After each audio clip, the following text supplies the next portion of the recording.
Welcome back to Real Estate Mindset. Today we're going to get into the chemical contaminants that are being found what seems like everywhere right now in North Carolina and Tennessee. And I want to tell you guys, yesterday I saw a report and I was reading that two volunteers, they were in the same group, very young men.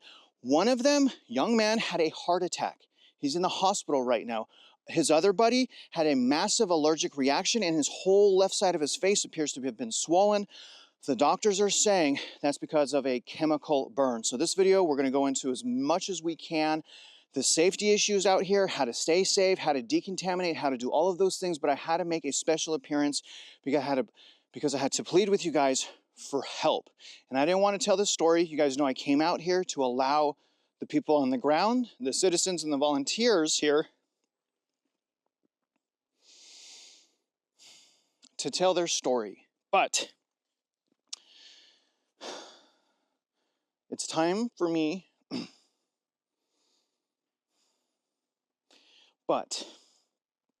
it's time for me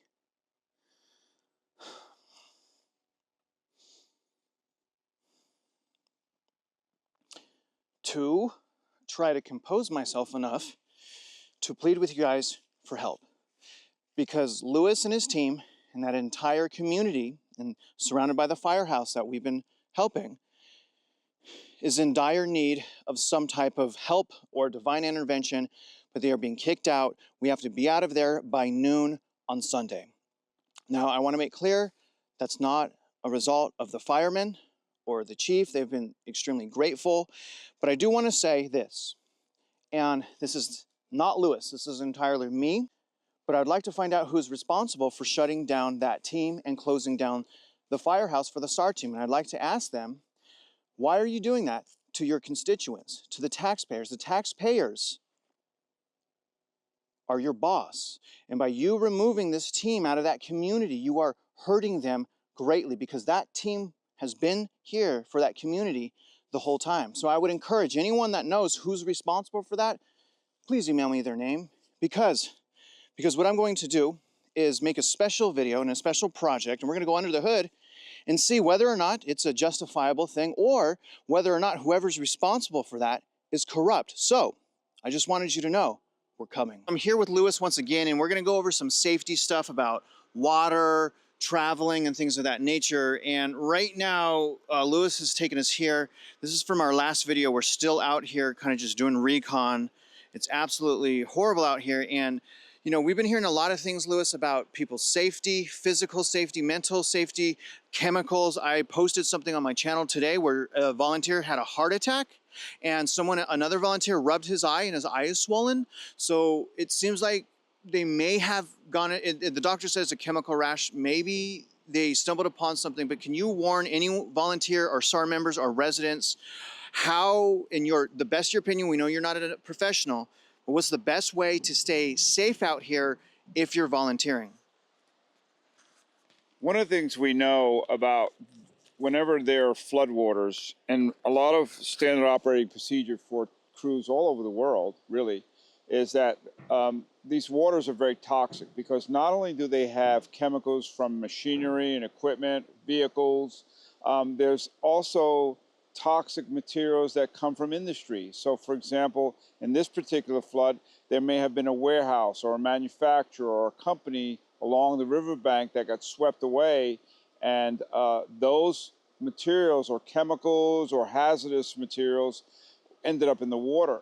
So they went downstream. In the early days, we did have issues with rescue workers or civilians who were just trying to get out of the way as best they could. They were exposed, and some of them did get sick. We also had, when we were bringing in these highly trained canine dogs, these cadaver dogs, when they were doing their sweeps, the toxicity of levels were high.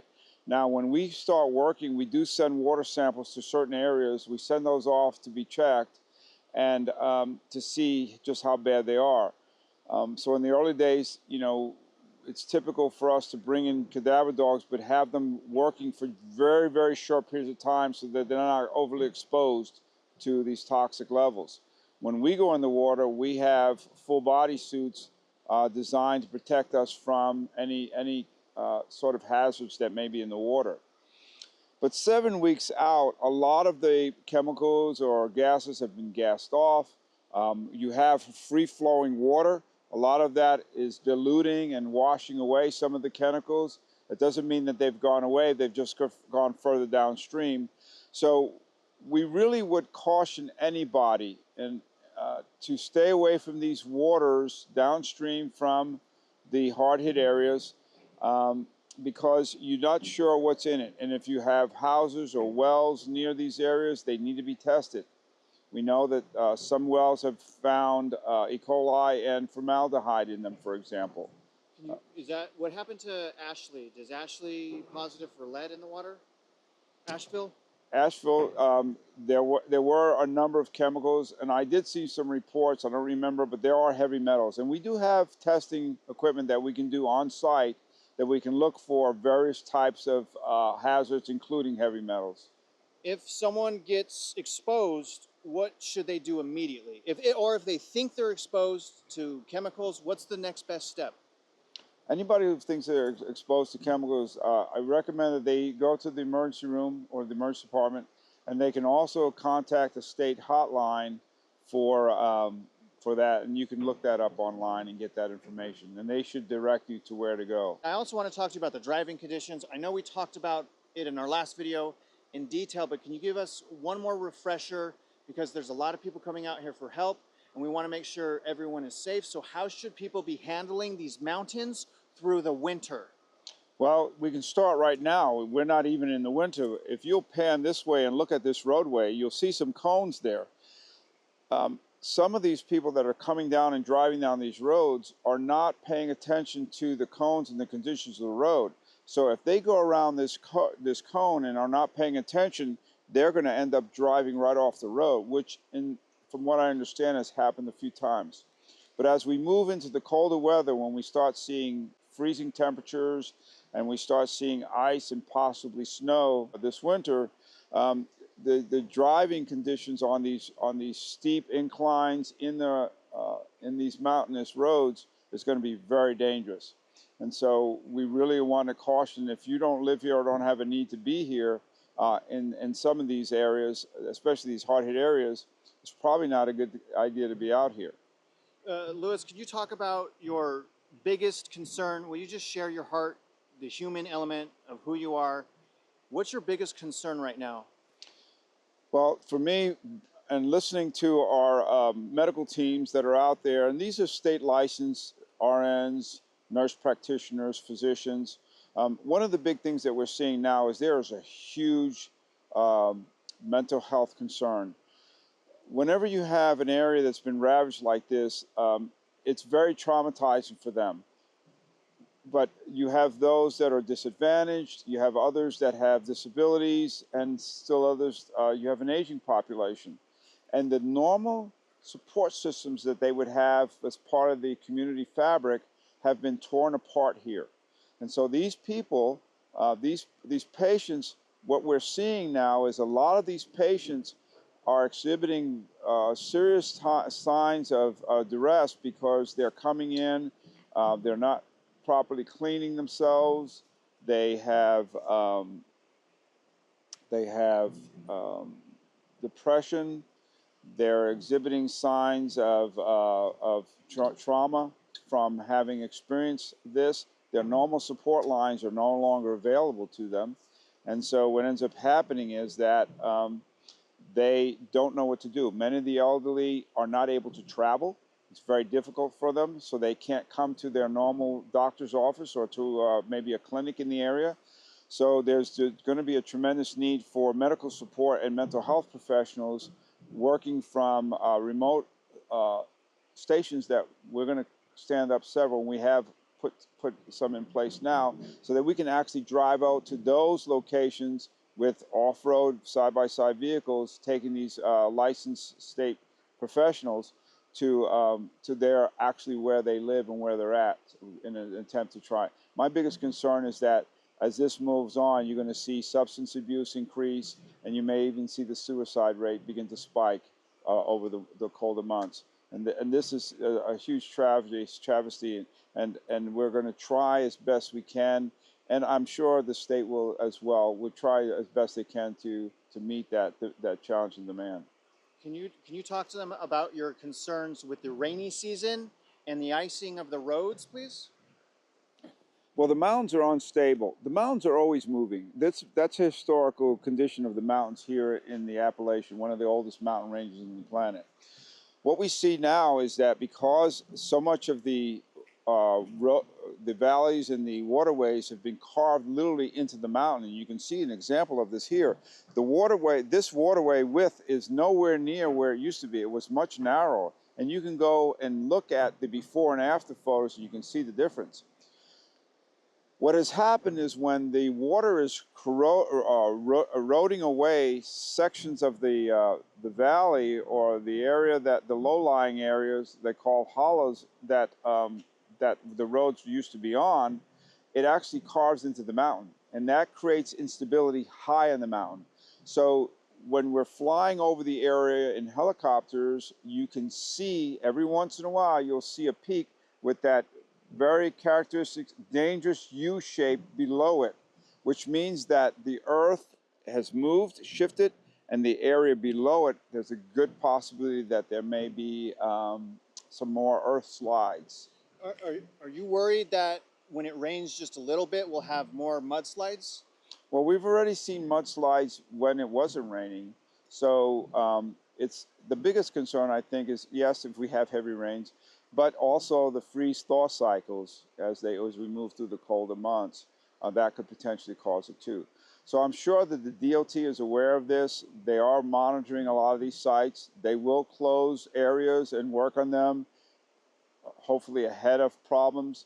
But we're going to be vigilant. We will have SAR teams stood up, stand by in case something major happens in the mountains here, where we can respond and augment and support local first responders.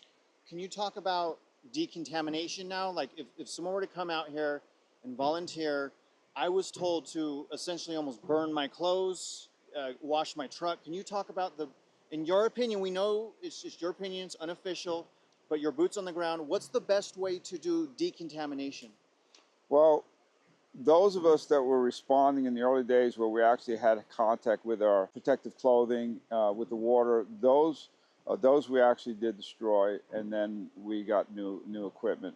But right now, if anybody's exposed to the water, then we really want you to reach out to learn how to decontaminate yourself. You can get that from local and county websites. And if you have concerns, definitely go to your primary care physician or go to a medical facility so that you can be evaluated for any possible toxic exposures.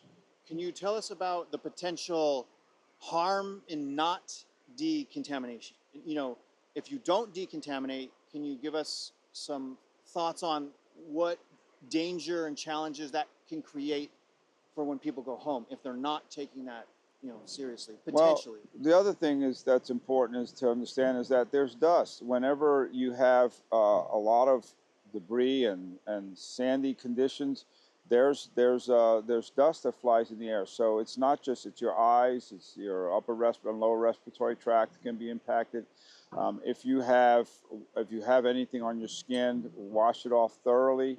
You could use soap and vinegar to try and get that out. But it's important because if you leave it there, it could cause some skin irritations. And although we haven't seen widespread, we do see cases of it. Can you cover any other possible recommendations on how to stay safe, maybe bringing water into the field, which is something that I've been working on? I've been having massive migraines, but can you just give us maybe just in a nutshell, all right? I'm from California. I'm flying out here. What are the main safety items that you can see most people should think about bringing? Well, if you're talking about sustaining themselves while they're here, whether they're visiting or whatever, I think that bringing your own water, bottled water, is a good way to go, so that you're sure that anything that you're consuming, brushing your teeth with, you can use your own water, bring your own outside water, and this way you don't have to worry about that types of exposure. The locals are they know to do that. They know to, whether it's anything from boiling the water or just simply using water that's not from this area right now. And can we end, Lewis, by telling the viewers what is your team's greatest need right now? The biggest need we have is really to support our recovery teams that are still looking for remains. These are documented missing persons in our area here and several areas throughout the state, because we're actually have several teams that are stood up. We also are supporting the medical side, where we have medical trailers that are deployed. We have several organizations that are working with us. They're not our medical trailers, but there are others that are bringing in these medical trailers, very equipped, highly trained personnel. We are staffing them with state certified providers. I'm talking about North Carolina state certified providers. And this entire operation, for example, there's a machine right behind you that is used, that we use. It has heat and air conditioning. Heat is going to be extremely important as we do our delivery, supply deliveries, and medical personnel deliveries out to remote locations. Without heat, it's going to be hard to get around. But one of the main things that we need is that we have to fund all this and we have to pay for all this. So the need right now is just as great as it ever has been for having the monetary donations so that we can maintain this and make sure that we sustain this during the cold months. After the cold months pass, we'll reassess to see where we're at. But right now, the demand is very high. All right, guys, now we've got also a few comments of people that were worried about the fees. GoFundMe has fees, things like that, or other people want to donate directly to them. And you guys are amazing, by the way, and every single person that you guys have donated to is absolutely blown away, and you have changed their life. You guys have done that directly. So what I'm saying is you guys can reach out to them directly if you want to mail something, if you want to talk to them directly and ask specifically from them what they need and why. All of their information is below. But I will say, you guys, I'm here right now, boots on the ground. The winter is coming. It's starting to get freezing cold outside. The rain is coming. And in my opinion, anyways, there is not nearly enough people here. There's not nearly enough being done because, I mean, this is a massive catastrophe that I personally believe is underreported. But that doesn't mean we have to underhelp them. Now, other than that, guys, I hope that this video gave you a little bit more clarity on what to expect if you decide to come out and help.